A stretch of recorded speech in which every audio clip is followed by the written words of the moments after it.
말씀 가운데 일상의 삶이 얼마나 소중하고 중요한지를 말씀해 주고 있습니다.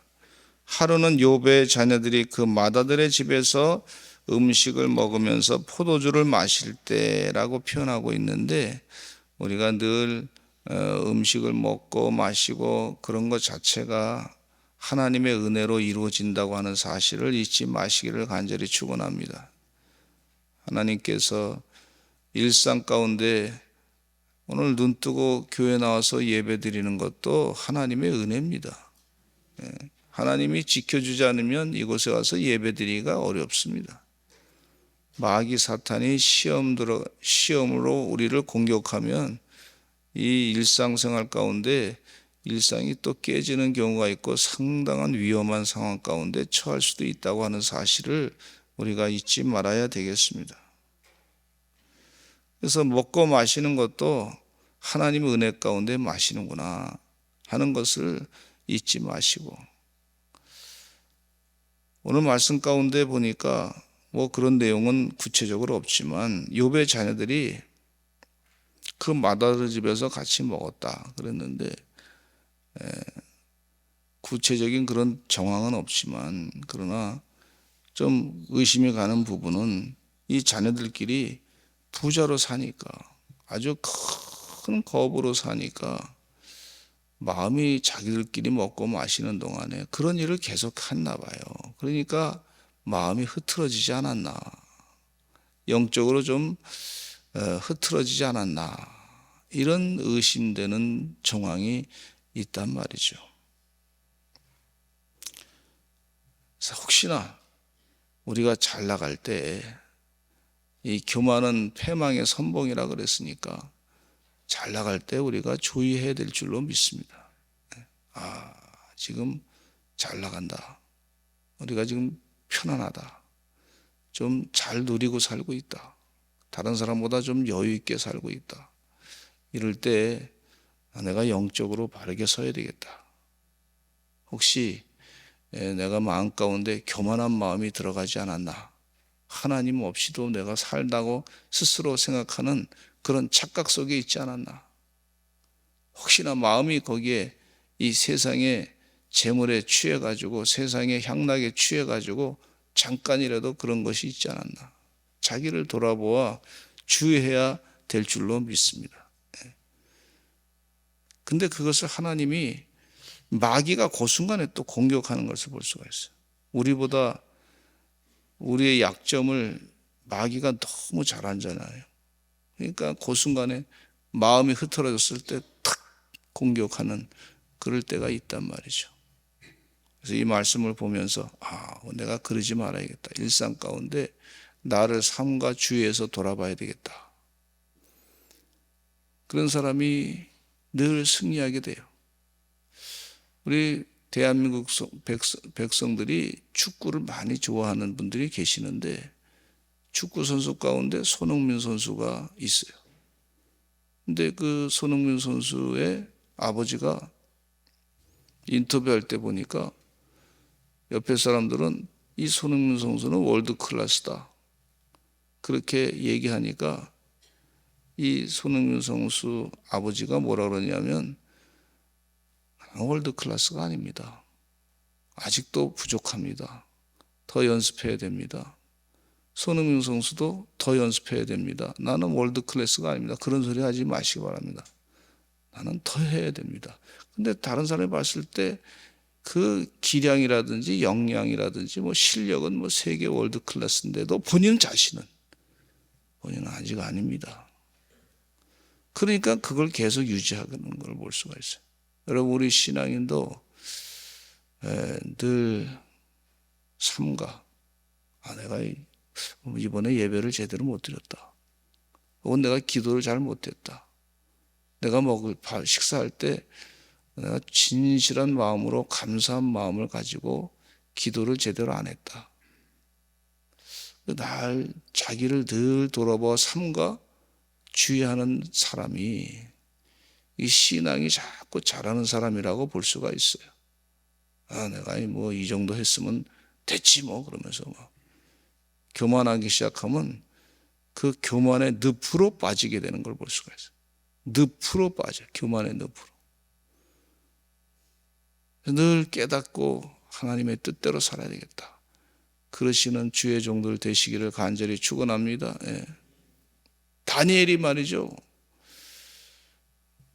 바벨론 포로 생활하는데 그냥 왕의 진미, 그 느부갓네살 왕의 진미를 같이 먹어도 누가 보는 사람 없는데 그냥 먹는다고. 그리고 또 왕이 막 명령 내리니까 안 먹으면 안 된다고 막 그냥 막 압력. 그 왕이 세상에 어떻게 세계를 제패한 왕이 명령하는데 그거 명령을 안 따르면 큰일 나지 않습니까?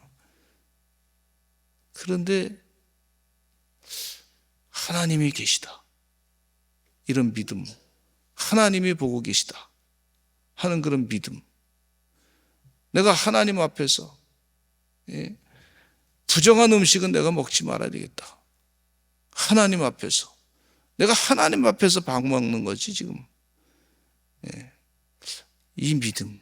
내가 지금 하나님 앞에서 지금 식사하는 거지. 이런 믿음. 그러니까 그 작은 음식 하나, 내가 왕의 진미를 먹지 않고 우상을 섬기지 아니하고 그래야 되겠다. 그렇게 결단하고 안 먹었더니 말이죠. 하나님께서 그에게 10배나 많은, 세상 사람보다 많은 지혜를 주신 것을 볼 수가 있어요. 우리가 먹고 마심에 하나님 앞에서 먹고 마시는 거예요. 우리가 말하는 것도 하나님 앞에서 말하는 거예요. 걷는 것도 하나님과 함께 걷는 거예요. 이런 믿음으로 사시기를 간절히 축원합니다. 하나님과 함께 동행하는 삶. 독주를 마시지 아니하며 삭도를 대지 않았던 그런 선지자들이, 사사가 있었어요. 그들은 거룩한 음식과 함께 또 거룩한 하나님 말씀으로 살았던 것을 볼 수가 있습니다. 그냥 우리가 평일일지 모르지만 부유한 자녀들이 말이죠, 흐트러지지 않는지, 마음이 흐트러지지 않는지 하나님 그들의 마음을 지켜달라고 기도해야 될 줄로 믿습니다. 하나님 앞에서 사는 삶, 이게 복된 삶인 줄로 믿습니다. 예배하는 삶, 코람데오라고 하나님 앞에 사는 삶. 오늘 새벽을 깨어가지고 내가 하나님 앞에 사는 삶인가? 자기를 돌아봐야 돼. 그렇게 사는 삶. 우리 성도들은 아니지만 어떤 분이 있었어요. 어떤 분이 말이죠, 집 앞에 이렇게 나가는데 집 앞에 나갈 때 차를 갖다가 주차를 좀 잘못됐는데 그걸 바르게 되기 위해서 말이죠, 그냥 집에 있다가 가까우니까 잠깐 한 3, 4초 정도만 이렇게 운전하면 되니까, 그러니까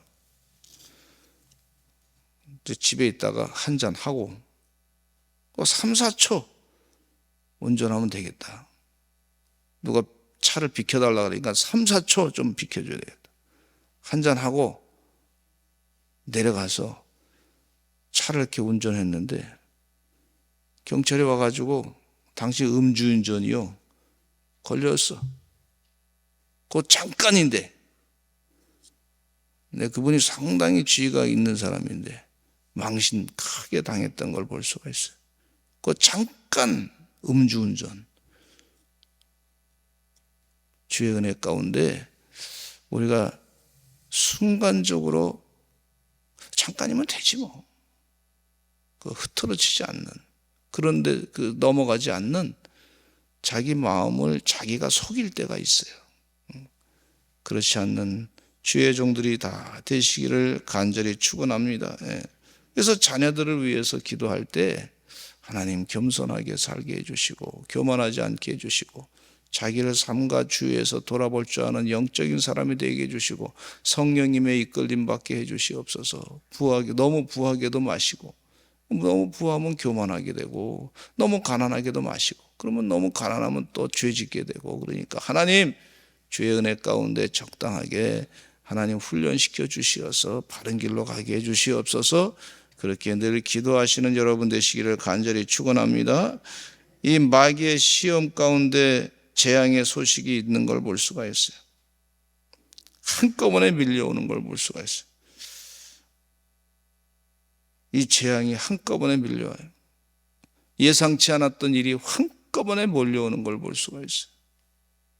근데 이 네 번이나 이 큰 어려움 하나만 해도 감당할 수 없는 것인데 네 번이나 그냥 큰 모든 걸 다 빼앗기는 그런 아주 큰 아픔의 순간을 경험하게 되는 욥의 모습을 볼 수가 있습니다.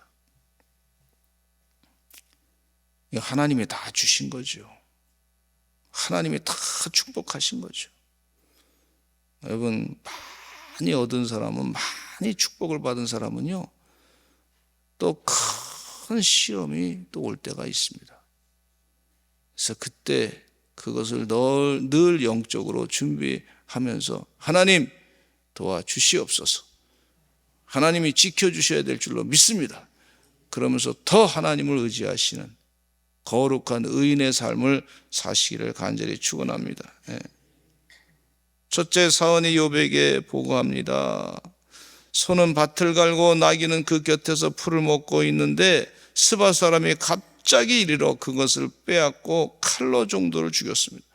세상에 이 엄청난 일이 벌어졌어요. 욥이 그동안 경험하지 못했던 일 가운데 이 엄청난 일이 그냥 하나가 크게 벌어졌어요. 이 스바 사람들이 와가지고 그것을 빼앗고 칼로 종도를 죽였습니다. 얼마나 참 평범한 일상을 지금 즐기고 있는데 갑자기 마귀가 말이죠 시험하는데 공격을 한 것을 볼 수가 있어요. 또 두 번째 사람이 와서 이 신하가 보고하기를 하나님의 불이 하늘에서 떨어져서 양과 종들을 살라버렸습니다. 갑자기 하늘에서 불이 떨어져서 양과 종들을 다 살라버렸습니다. 얼마나 참 기가 막힌 일이에요. 그 전에 경험하지 못했던 지금 일상 가운데 평범하게 하나님의 지혜를 가지고 하나님의 뜻대로 열심을 다해서 살고 있는데 하늘에서 불이 확 떨어져 가지고 그냥 하늘에서 불 떨어지는 경험 이거 해본 사람이 별로 없단 말이죠. 근데 그런 경험을 하게 됐어요. 얼마나 위기를 경험하는지 이 말씀 읽을 때 무서워서 읽기가 싫을 정도야. 그러나 그런 일이 일어날 수 있다는 겁니다. 마귀의 시험 가운데 있다는 거예요. 또 세 번째는 갈대아 사람이 새 무리를 지어가지고 갑자기 낙타에게 달려들어서 그것을 빼앗고 칼로 종들을 죽였습니다. 한 번만 아니라 세 번씩이나 지금 또 그런 경험. 네 번째는요, 이게 참 더 마음에 큰 상처가 되는 거예요. 희망이 다 없어질 정도로 그냥 그렇게 아주 큰 시험을 당하게 됐는데 주인의 자녀들이 음식을 먹는 중에 거친 들에서 큰 바람이 와가지고 집 네 모퉁이를 치니까 그 청년들 위에 무너지면서 그들이 죽었습니다. 집 네 모퉁이 기둥을 다 쳐가지고 말이죠. 집이 와르륵 무너지는 순간에 이 큰 어려움을 당했습니다. 얼마나 큰 어려움을 다 겪었는지 몰라요. 제가 인생 가운데 경험한 것 가운데 6.25 전쟁이라든지 이것도 보통 일이 아니지만 6.25 전쟁 이후에 제가 태어났는데 우리 대한민국이 한참 경제가 발전하면서 아주 많이 건물도 짓고 그 다리도 짓고 뭐 교량도 짓고 뭐 여러 가지 그랬는데 세상에 제 평생 가까운 데 있었을 때 광익교회 부목사로 강남에 살고 있는데 세상에 가까운데 저도 그곳에 신방 갔던 적이 있어요. 그 삼풍백화점이 무너졌다 하는 얘기를 들었어요. 깜짝 놀랐어요. 저 거기 신방 갔었는데 삼풍백화점이 와랑 무너졌는데 무슨 뭐 이 백설기 뭐 이렇게 그냥 짝짝짝짝 층층이 짜는 것처럼 그렇게 그냥 무너졌더라고. 나중에 보니까 대한민국에 그런 일이 어떻게 있을 수 없는 일이 벌어진 거죠. 있을 수 없는 일이. 근데 현실이란 말이에요. 근데 현실 가운데 우리가 이게 어떻게 이런 일이 벌어질까? 근데 성경 말씀으로 해석이 된단 말이에요. 감당할 수 없는 그런 시험이 우리에게 닥칠 수도 있다. 또 성수대교가 무너졌어요. 성수대교 늘 강북으로 신방 다니면서 그때 늘 다녔던 길이야. 늘 다녔던 길. 하나님이 피하게 해주셔서 감사하지만 나도 그 자리에 있었으면 그냥 간 거죠. 예. 얼마나 참 있을 수 없는 일이 벌어진 거야. 다리가 무너져가지고 무학여고 학생들이 뭐 수십 명이 죽음을 당하고 그 부모님은요 그 충격에서 헤어나지 못해가지고 그냥 정신적으로 큰 충격을 받아가지고 인생을 제대로 못 살고 술로 인생을 마감했던 그런 신문 기사도 있었어요. 도대체 감당할 수 없는, 사람이 감당할 수 없는. 일본에는 또 지진 나가지고 말이죠. 한 5천 명이 한꺼번에 막 죽는 일도 있고 말이죠.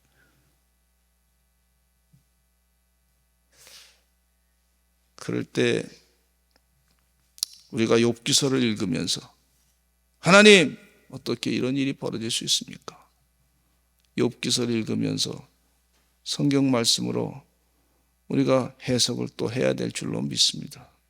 그렇게 힘든 일이 벌어졌을 때에도 해석을 해야 그래야 또 살아갈 수 있단 말이죠. 근데 여기 욥이 일어나가지고 20절로부터 회개하고 있는 것을 볼 수가 있어요. 20절에 보니까 같이 한번 읽어보겠습니다. 시작. 이런 큰 위기 상황에 닥쳤을 때 욥이 어떤 일을 했냐면 우리가 영적인 지혜를 받아야 될 줄로 믿습니다. 시작.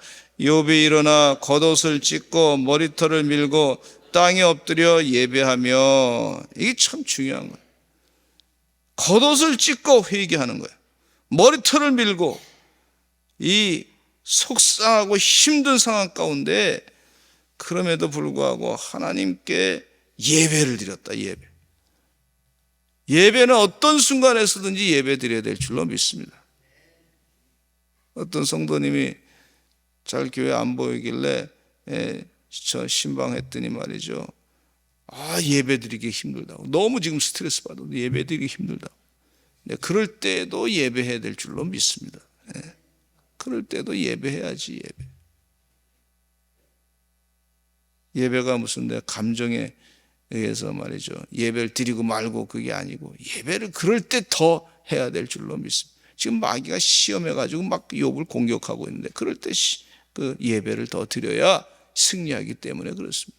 예배하고 그러면서 고백하기를 21절에 읽어보겠습니다. 시작. 이르되 내가 모태에서 알몸으로 나와 싸운즉 또한 알몸이 그리로 돌아가올지라 주시니도 여호와시요 거두시니도 여호와시오니 여호와의 이름이 찬송을 받으실지니이다 하고. 이게 참 예배는요 하나님 이름이 찬송받아야 돼. 지금 이런 상황 가운데 욥이 일반 사람 같으면 원망하고 싶겠어. 억울하다. 원망하고 싶겠어. 불평하고 싶. 하나님 어떻게 이럴 수 있습니까? 나에게. 이렇게 원망할 수 있는데 예배자는 욥은 예배하면서 하나님을 원망하지 아니하고 주시니도 하나님이시고 걷어가시니도 하나님이시고 하나님이 찬송을 받아야 됩니다. 이런 거예요. 따라서 한번 합시다. 하나님이 찬송을 받아야 됩니다. 하나님 찬송 받아야 됩니다. 이런 상황에서도 하나님 찬송 받아야 됩니다. 이게 예배자의 자세라고 볼 수가 있어요. 저는 여기 말씀 가운데 마귀는 공격해 계속 우리 인간의 죄악으로 인해서 뭐 삼풍백화점 무너지고 또 성수대교 무너진 거 인간의 이 인재죠. 인간이 잘못되게 해가지고 이 재앙을 당한 거죠. 그 인재라고 볼 수가 있는데 그런 가운데서도 하나님은 찬양받아야 될 줄로 믿습니다. 하나님 찬양받아야 그게 예배예요. 22절 같이 읽어보겠습니다. 시작. 이 모든 일에 욥이 범죄하지 아니하고 하나님을 향하여 원망하지 아니하니라. 이 성경 말씀에 그대로 나와 있어요. 욥이 범죄하지 않았다 그래서 범죄. 하나님을 향해서 범죄하지 않은 건 뭐냐? 하나님을 향해서 원망하지 않았다 그랬어요. 주의 은혜 가운데 예배자로 살아가시기를 간절히 축원합니다. 하나님을 향하여 원망하지 아니하시는 은혜의 종들이 다 되시기를 간절히 축원합니다. 몸이 좀 아프고 불평하고 몸이 좀 힘들고 그러면 괜히 하나님 원망하는 사람이 있고 하나님의 사람을 또 원망하는 사람이 있고 그런데 그렇지 않기를 간절히 기도하시는 주의 종들 다 되시기를 간절히 축원합니다. 참된 예배자로 바르게 서시고 기도하시기를 간절히 축원합니다. 우리 다 같이 이 시험 당할 때에 믿음으로 승리하는 하나님의 종들 되게 해달라고 욥과 같은 믿음 달라고 우리 주여 한번 외치시고 통성으로 기도하겠습니다. 주여 주여